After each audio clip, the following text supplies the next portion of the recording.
வீர வணக்கம் வீர வணக்கம். வெல்லட்டும் வெல்லட்டும் வெல்லட்டும். புதிய கேடயம் வளரட்டும் புதிய கேடயம் வளரட்டும். வெல்லட்டும் வெல்லட்டும் வெல்லட்டும் வெல்லட்டும். புதிய கேடயம் தொலைக்காட்சி புதிய கேடயம் தொலைக்காட்சி வெல்லட்டும் சிறக்கட்டும். மத்திய மாநில SC/ST அரசு ஊழியர் மற்றும் மக்கள் கூட்டமைப்பின் நிறுவனர் மாநில தலைவர் அவர்களே, வருகை புரிந்துள்ள என இனமான சொந்தங்களை, உங்கள் அனைவருக்கும் என்னுடைய இந்த மத்தியான வேளையில் வணக்கத்தை தெரிவித்துக் கொண்டு ஒரு சில வார்த்தைகளை மட்டும் இந்த நேரத்தில் நான் பணிவுடன் சமர்ப்பிக்க விரும்புகின்றேன். சித்திரை 1 புரட்சியாளர் அம்பேத்கர் அவர்களின் 135வது பிறந்த நாள் விழாவிலே இந்த புதிய கேடயம் என்கின்ற ஒரு மீடியாவை இந்த அமைப்பிற்கென்று உருவாக்கி இன்றைய நாளிலே அதை துவக்க விழாவாக அமைப்பினுடைய நிறுவனர் தலைவர் அவர்களால் இன்றைக்கு துவங்கப்பட்டிருப்பது நம் எல்லோருக்கும், இந்த சமூகத்திற்கும், அடித்தட்டு மக்களினுடைய நிலைப்பாட்டிற்கும் ஒரு மகிழ்ச்சியை அளிக்கக்கூடிய செய்தியாக இந்த நாளிலே அமைந்திருப்பது வரவேற்கத்தக்கது. அதற்காக தலைவர் அவர்களுக்கு என்னுடைய மனமார்ந்த வாழ்த்துக்களை முதற்கண் தெரிவித்துக் கொள்கின்றேன். புதிய கேடயம், கேடயம் என்றால் என்ன? போர்க்களத்தில் பார்த்தீங்கன்னா ஒரு கத்தி ஒன்று வச்சிருப்பேன், கையில் ஒரு கேடயம் ஒன்று வச்சிருப்பேன். இந்த கேடயத்தை தான் தாங்குவான், தன்னை காத்துக் கொள்வதற்கும் போர்க்களத்திலே வெற்றி வாகை சூட வேண்டும் என்பதற்காகவும் கேடயம். இந்த கேடயத்தினுடைய சிம்பல் பேனா. பேனா வால்டர்னுடைய உலக வரலாற்றிலே வால்டர் ரூசோ 2 பேரும் பிரெஞ்சு மக்களினுடைய விடுதலைக்காக எழுத அவனை பிடிச்சு உள்ளதுக்கு போட்டான். அந்த நாட்டில் சிறைச்சாலைக்குள்ளும் அவன் எழுத தொடங்கினான். அவன் ஒண்ணுமே செய்ய முடியலைங்க. அப்பேற்பட்ட வால்டர் ரூசோவினுடைய வரலாறு இந்த நேரத்தில் எனக்கு நினைவுபடுத்த விரும்புகின்றேன். ஆக இந்த புதிய கேடயம் என்கின்ற அந்த சிம்பல் ஒரு புரட்சியை ஏற்படுத்தும். 46 ஆண்டுகளாக இந்த அமைப்பு தமிழ்நாட்டில் போகாத கிராமம் இல்லை, சந்திக்காத மக்களினுடைய வாழ்வாதார பிரச்சனைகளை பேசாத இடமில்லை. ஆனால் கோட்டை கொத்தளத்தின் கொடிமரத்தின் உச்சியிலே கொலுவிட்டு இருக்கும் அரசினுடைய காதுகளுக்கு எட்டியும் எட்டப்படாத நிலை. அது இதனால என்ன, பாதிக்கப்பட்ட நிலையிலே நாம் வாழ்ந்து கொண்டிருக்கின்றோம். உரிமைகளை மீட்டெடுக்கக்கூடிய உரிமை மீட்பு களம்தா இந்த புதிய கேடயம் என்கின்ற புதிதாக திறக்கப்பட்டிருக்கக்கூடிய மீடியா, சோசியல் மீடியா.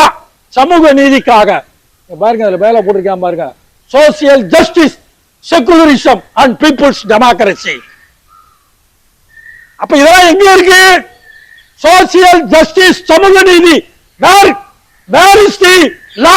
அப்படின்னா பூரா வெறும் அம்பேத்கர் எழுதின வாசகம் இந்திய அரசியல் சட்டத்தில் இருக்கு, கான்ஸ்டிடியூஷன்ல இருக்கு. இது 3 அடிப்படை கொள்கை.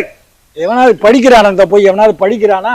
ஆக புரட்சியாளர் அம்பேத்கருடைய கருத்துக்களையும் சித்தாந்தத்தையும் கொள்கைகளையும் கோட்பாடுகளையும் காலில் போட்டு வைக்கிறார். நண்பர் ஒருத்தர் சொன்னாரு, சார் சொன்னாரு, போய் அம்பேத்கருடைய காலை பிடிச்சி கும்பிடுறான்.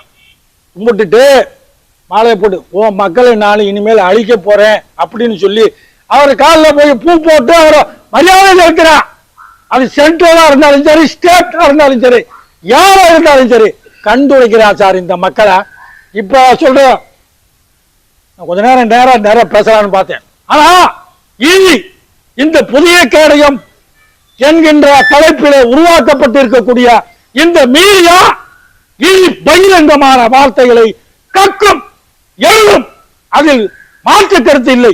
இந்த அரசினுடைய பார்வைக்கு எட்டுவதா இப்போ போட்ட உட்கூறு திட்ட நிதி 6500 கோடியை எடுத்துக்கொண்டு போய் கொடுத்திருக்கீங்க.